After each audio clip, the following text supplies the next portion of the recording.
Welcome to today's video, where I'll guide you through the process of recovering your Instagram account, even after it has been permanently deleted for over 30 days.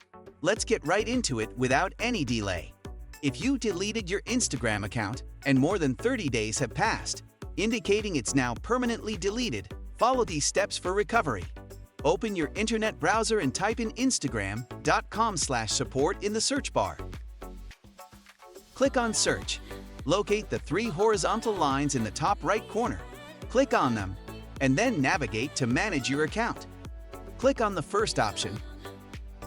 Scroll down, and under the Was This Helpful tab, click on No, and then proceed to click on Other. In the provided text box, briefly describe the issue you are facing. I prepared a message for your convenience, including a request to add your username, email, or phone number. Copy the entire message and paste it in the text box. The message will also be available in the video description for easy copying.